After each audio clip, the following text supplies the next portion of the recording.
사랑하는 107만 고향 시민 여러분, 의장님과 부의장님, 그리고 동료연 여러분, 시장님을 비롯한 관계 공무원 여러분, 저는 일산 1동, 탄현 1동, 탄현 2동을 지역구로 두고 있는 국민의힘 교섭단체 대표위원 길종성입니다. 오늘 본의원은 고양시의 내일을 위한 정책과 시민 안전을 위한 정책, 이 두 가지에 대해 질문드리고자 합니다. 먼저 고양시 미래 성장 동력 확보와 첨단 산업 인재 양성을 위한 반도체 특성화 고등학교 설립 정책에 관해 말씀드리겠습니다. 지금 대한민국은 삼성전자, SK하이닉스로 대표되는 반도체 산업에 국가적 관심이 집중되어 있습니다. 반도체가 대한민국 경제를 견인하는 핵심 전략 산업이기 때문입니다. 대한민국 반도체 산업은 1960년대 단순 조립 가공으로 시작해 1983년 삼성전자가 미국, 일본에 이어 세계 세 번째로 64K D램 개발에 성공하는 도전을 거쳐 오늘날 세계를 선도하는 위치에 올라섰습니다. 지금 용인, 평택, 이천을 중심으로 세계 최대 규모의 반도체 클러스터가 조성이 되고 이웃 파주시 역시 삼성전자 반도체 공장과 LG 디스플레이 클러스터를 중심으로 반도체 디스플레이 특화 산업으로 빠르게 발전하고 있습니다.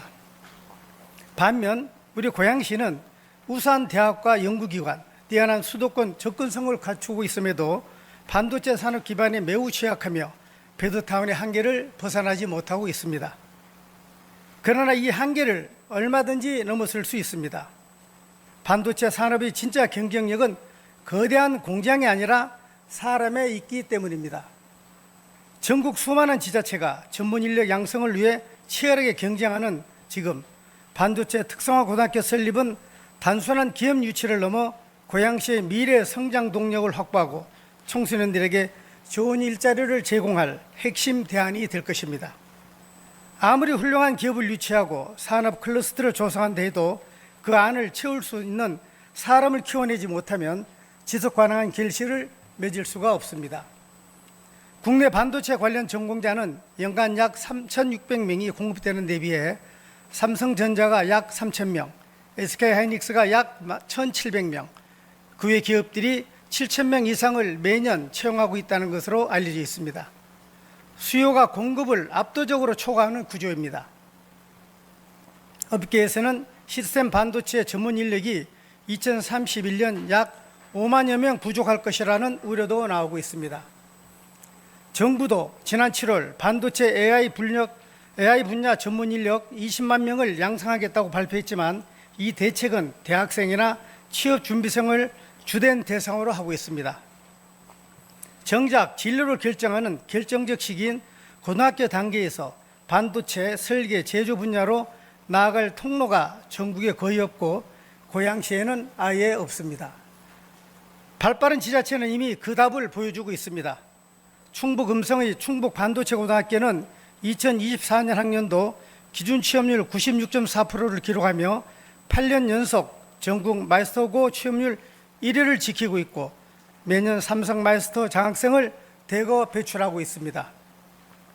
경북 경주에서는 신입생 미달을 겪던 경주공업고등학교가 2024년 반도체 분야 마이스터고 지정을 받아 한국 반도체 마이스터고로 전환되자 2025년 학년도에는 0.88대 1에서 그쳤던 경쟁률이 2026년 학년도에 1.67대 1로 1년 만에 2배 가까이 뛰었습니다. 학령 인구가 가파르게 줄고 직업계고가 신입생 미달로 문을 닫는 엄혹한 현실 속에서 반도체라는 확실한 미래 산업과 산학 연계망을 갖춘 학교에는 우수한 학생들이 몰려든다는 것을 이 사례들을 보여주고 있습니다. 특례시 위상을 가진 고양시도 더 늦기 전에 경기 서북부의 반도체 인재 양성을 위해 나서야 합니다. 베드타운의 오명을 벗고 첨단 자족도시로서 나아가는 밑그림은 결국 필요한 인재를 스스로 길러내는 일에부터 시작이 됩니다. 이에 본의원은 경기도 교육청과의 적극적인 협의를 통한 반도체 특성화 고등학교 설립 추진을 강력히 요청하며 시장님께 세 가지 질문을 드리겠습니다. 첫째, 고양시 차원에서 반도체 전문 인력을 양성할 반도체 특성화 고등학교를 유치하거나 신설할 구체적인 계획이 있습니까? 둘째, 시간과 권한의 장벽으로 학교 설립을 당장 추진하기 어렵다면 관내 특성화고 등 기존 고등학교에 반도체 관련 학과를 우선 신설할 수 있도록 추진할 용의가 있습니까? 셋째, 관내 대학 및 관련 기업과 연계하여 청소년 대상 산학협력체계 구축 및 반도체 전문 인력 양성 프로그램을 추진할 계획이 있습니까? 본 의원은 지난 지방선거에서 반도체 특성화 고등학교 설립을 위한 공약을 제시한 바 있었습니다. 이는 정당을 넘어 고양시 백년대계와 미래 청소년들을 위한 전문 교육과 직결되는 중요한 과제이기 때문입니다. 대한민국과 고양시의 미래는 첨단 산업 분야의 인재를 얼마나 선제적으로 확보하느냐에 달려 있습니다. 반도체 산업이 격변하는 지금 교육 기반을 마련하지 못한다면 고양시는 미래 산업 경쟁에서 영영 뒤처지게 될 것입니다. 지금 반도체 인재 양성을 위한 결단을 내려야 합니다. 시장님께서는 경기도 교육청 및 관계기관과 긴밀히 협력하여 반도체 특성화고 설립을 포함한 종합적인 인재 양성 대책을 적극 추진해 주실 것을 당부드리며 첫 번째 질문을 마치겠습니다. 이어서 시민들의 실생활 문제로 전동 킥보드 등 개인형 이동장치와 공유 자전거 사고 예방 및 안전관리를 위한 고양시의 대책을 묻는 질문을 이어가겠습니다. 전동 킥보드와 전기 자전거는 어느덧 시민의 일상에서 손쉽고 편리한 교통수단으로 자리 잡았습니다. 그만큼 안전에 대한 우려도 커지고 있습니다. 2024년에는 일산 호수공원에서 전동 킥보드 사고로 시민의 목숨을 잃는 안타까운 일도 있었습니다. 그런데 운행 중 안전만큼이나 심각한 문제가 또 하나 있습니다.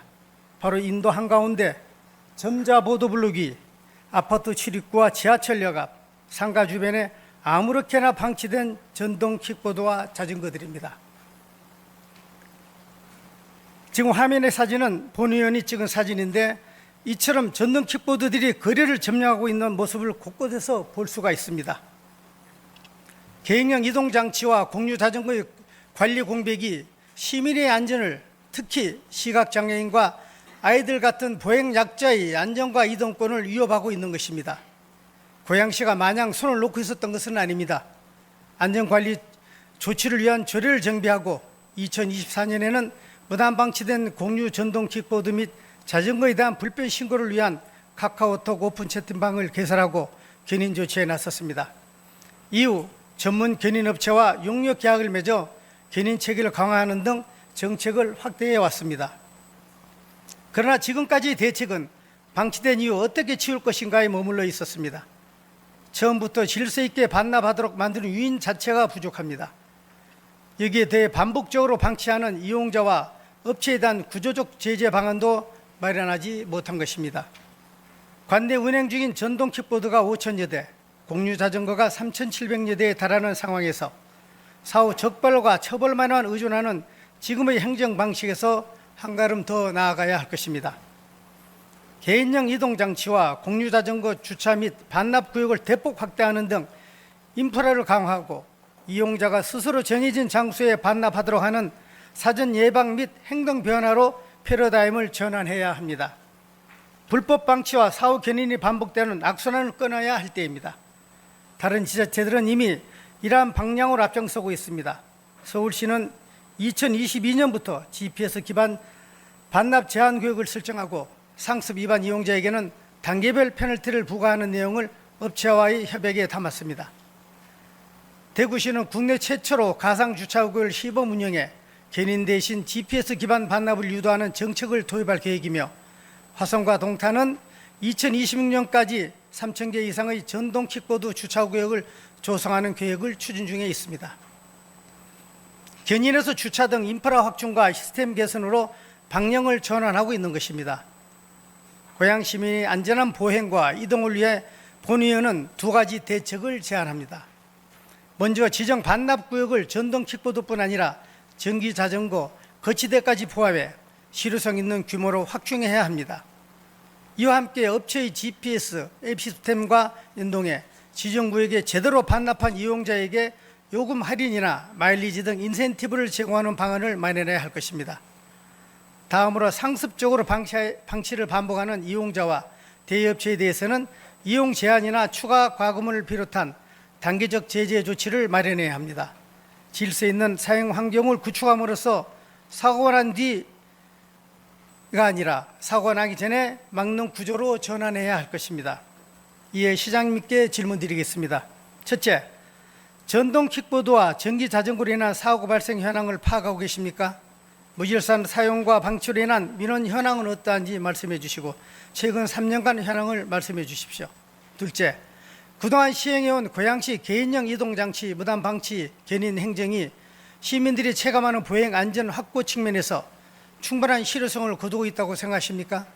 셋째, 현행 사후 견인 방식을 벗어나 주차 공간과 반납구역, 거치대를 확대해 질서 있는 사용 인프라를 구축할 구체적인 계획을 가지고 계십니까? 나아가 민간 협약을 통해 GPS 앱 및 시스템과의 연결을 확대해 이용자에게 올바른 반납과 주차를 유도하는 시스템 및 인센티브 부여 제도를 도입할 의향이 있습니까?